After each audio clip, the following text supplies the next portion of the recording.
And there are many, many other examples. And there tends to be a very easy crossover between the written theory, the written manifesto, and the formal appearance or the style of the building.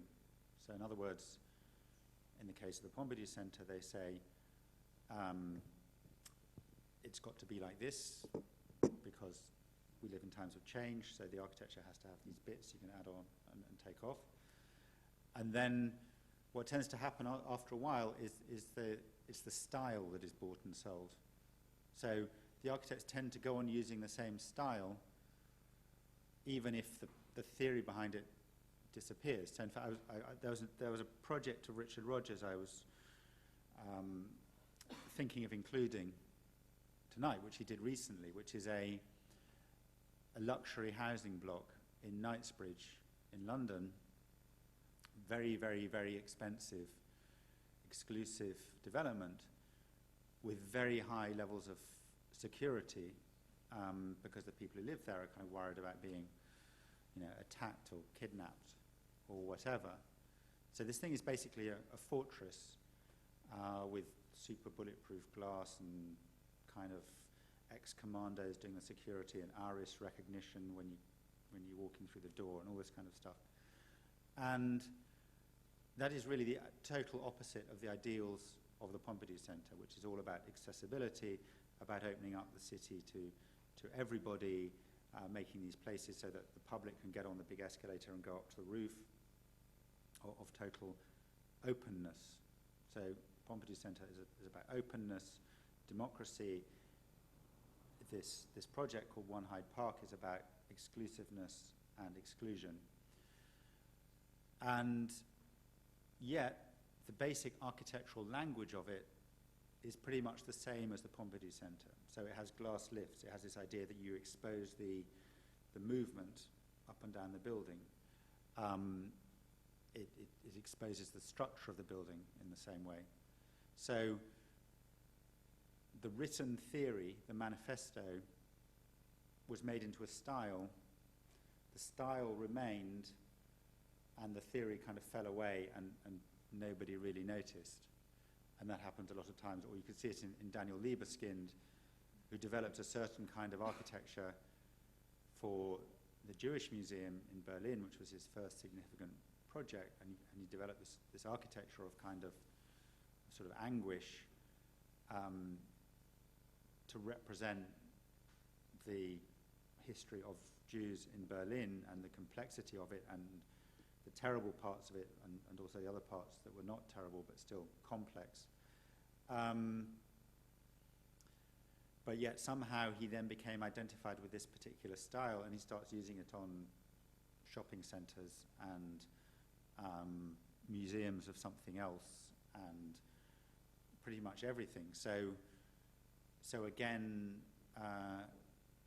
the sort of written rhetoric makes a style, and then the style is the thing that is bought and sold and commodified. And the smartest architects around, of these big famous architects, people like Rem Koolhaas, is much more aware of that and are always trying to kind of not let that happen to them. So they don't have a house style in the same way. They're always inventing new techniques, new ways of presenting themselves, which I think is more interesting.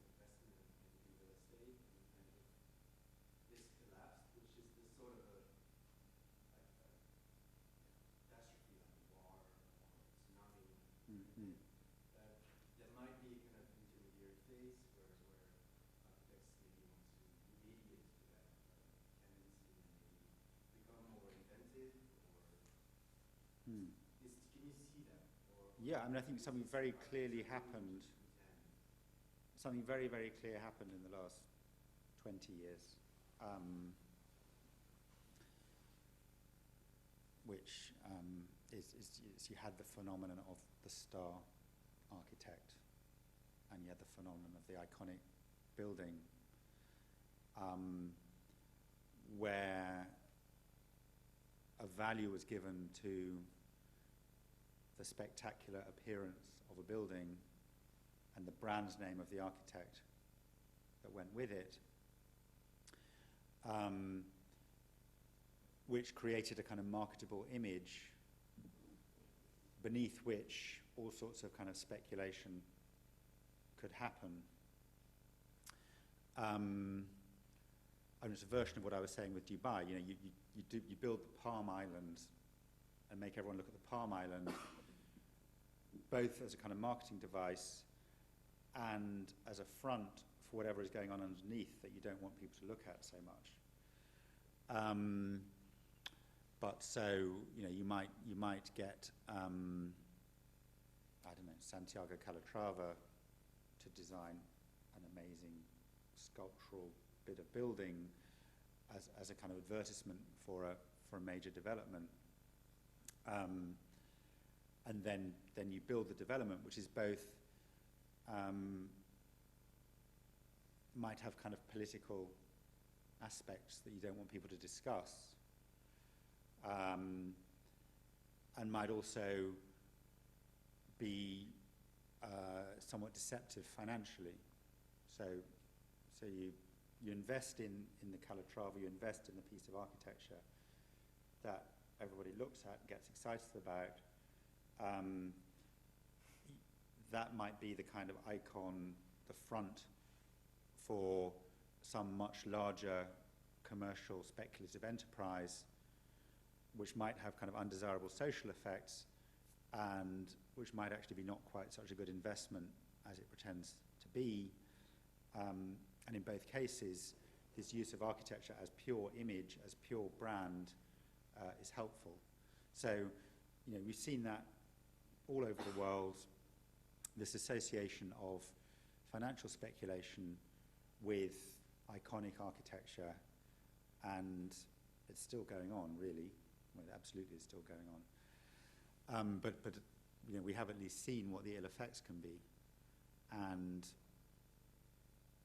it's a very big question now of how architects respond to that and how everybody else responds to it. And you know, this is obviously the big question of our times, way beyond architecture, that everybody's struggling with. And personally, you know, there's a kind of, you know, there are some reactions with architects going on that you react to it by putting all your efforts into I don't know, housing in favelas in South America, or kind of post-earthquake housing in Haiti, or things like that. And you know, I'm not against that. It's a very good thing to do. But I think that can be a different kind of escapism, in that there are also big problems to be addressed that are in less extreme situations. In other words, in developed cities, buildings are still being built, and architects have to get involved. And that means they have to be implicated in some way. They have to talk to the people with money. They have to deal with them. They have to spend the money of big business and big government. And I think, you know, architecture always needs money and power. It's always, you know, it's expensive. It requires authority to build it to some degree, to a greater or lesser degree. And so architects are always implicated in some way. And so they always have these, you know, ethical questions of, to what extent do you go along with what you're being paid to do, and to what extent do you challenge it? And you know, this is why I think Lina Bo Bardi is interesting, because she did work with this guy who was basically criminal, and she made something out of it, which is very positive for the city of Sao Paulo. And I think she is a relevant figure for us now for that reason, that she was very idealistic. She had very strong ideas about what cities should be like, but she was also intelligent about how she worked with the political realities.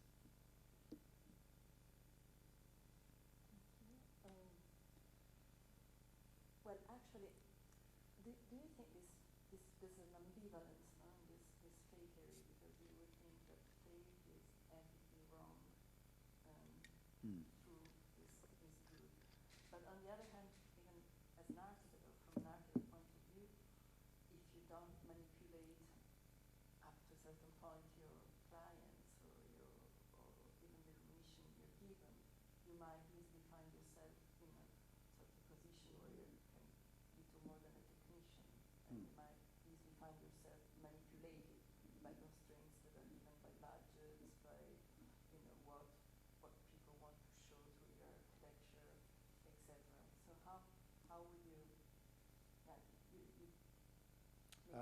Yeah, I mean, I'm not actually, to say the true fake, it does sound, as you said, that true is good and fake is bad, but that's not really what I'm saying. I think we all need disguises, and it's just a general truth about life that you wear clothes, you do things to your hair and face, you put things in your home, you present versions of yourself to other people that are not absolutely you. No one can go around showing their entire person physically or psychologically all the time. You have kind of conventions of speech and manners and so on. So my point is that some kind of illusion or disguise or mask is fundamental to just life, but also architecture. And so that's just in itself a very important point. But then the question is not how can you achieve perfect truth? The question is whose illusions, whose fictions are given the greater prominence or power, whose myths, if you like, are the dominant ones. So in the case of Dubai, you have this skyline, extraordinary looking buildings, you have the palms. You might, as a visitor to Dubai, you might be quite excited by that. You might think, wow, look what they've done. But essentially you're a spectator. You're looking at the dreams, the fantasies, the fictions, the myths of the rulers of Dubai and of the big businesses that they collaborate with. So you are essentially a passive participant in that. All you can do is look and be revolted or amazed or whatever, but you're not really engaged with it. What is interesting about Lina Bobardi's building, or all her work, but including Maspe, which I showed, is that she is really creating spaces that encourage the people who use them to kind of make their own fictional realities within it, to have their own dreams, if you like. So, an awful lot of the play of power in architecture is about that. There's also obviously very direct physical realities like, who has the better light and the better water and who has more space and this kind of thing. But in relation to what I'm talking about today, an awful lot of what's going on in architecture is who owns, is there space for your imagination to inhabit, or are you just seeing somebody else's imagination at play and you're just a kind of passive viewer of it? And then as an architect, you're kind of participating in that play of the ideas, the desires of the client, of the kind of sources of power that you're working for. There's you yourself, what you think should be done, and then there's also the potential users, inhabitants, witnesses of what is built, and you should be thinking about them. And so a lot of the games that go on between architects and clients is fundamentally to do with that. Does that make sense? So, an architect to some extent is acting on behalf not only of the person who's paying them, but also all the people who might experience what is built in the future.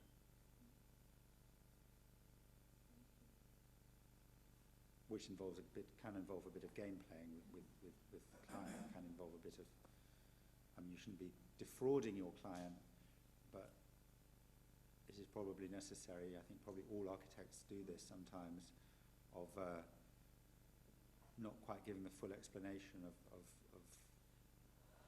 why they're doing what they're doing with their buildings. Because if they did, then it wouldn't happen.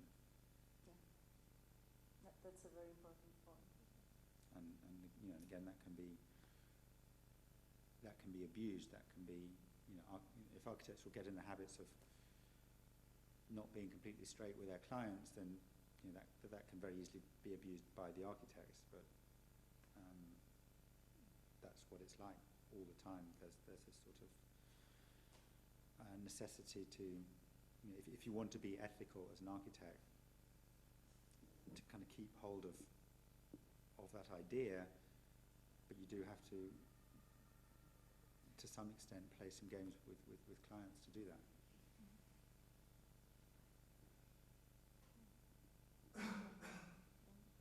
So, do you have to be a fake towards the financial industry and to be true towards architecture, or can you deal with it? That's the question. And what? Well, if you work for the financial industry, can you do architecture?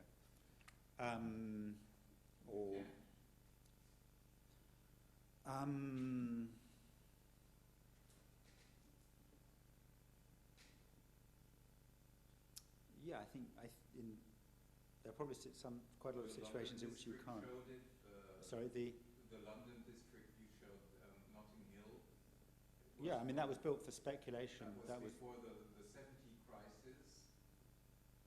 No, it was the 19th century. So yes, where there was a big bankruptcy in I mean that was built for what you might. 70 because of the speculation.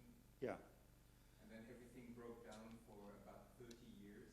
Yeah. So that's where the property went in. In Paris it was the same.